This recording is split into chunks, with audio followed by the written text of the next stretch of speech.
my name is Maura. I'm the Executive Director of the Vermont Housing Finance Agency, and we're talking today about racism as a public health emergency, and that makes sense because some of the statistics in this declaration should make us all sick. Only 4% of Burlington's Black households own their home, and we know that owning a home is one of the largest sources of wealth for middle-class households. Paying a fixed amount over decades can not only make housing affordable, but it can free up the money that's needed for health care, for child care, for higher education, and more. We know that with years of paying a stable price for housing, wealth accumulates as households slowly pay down that debt and the home price appreciation grows. It's that system and source of wealth that is what Black and brown households were blocked from all the years of redlining and discrimination. Throughout the U.S. and here in this region, there was a building boom that happened after World War II, and that was followed by several decades of unprecedented home price appreciation that we will likely never replicate. There's no way to make up for that time lost and the wealth created over all those years.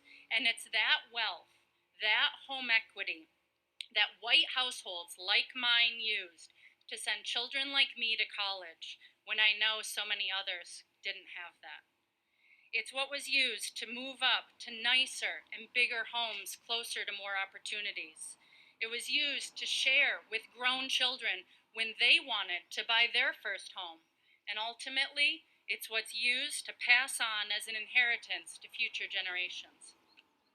The access to wealth through housing is unmatched, and that wealth leads to better health, longer lives, and better educational and job prospects. But the reason for hope comes from the actions we've been hearing about today. We've seen action sparked by the killing of Black men before. The Fair Housing Act, which was part of the Civil Rights Act of 1968, was signed just a week after Dr. Martin Luther King Jr. was assassinated.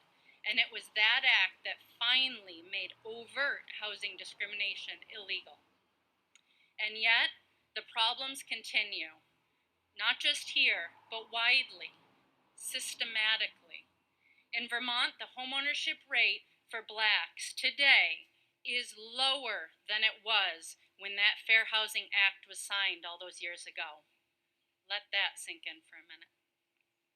I thank the mayor and the city council for working with the Racial Justice Alliance and inviting organizations like VHFA and all of us to action.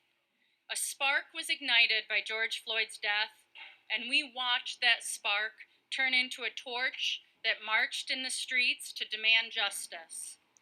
But torches burn out, and arms grow weary from the weight.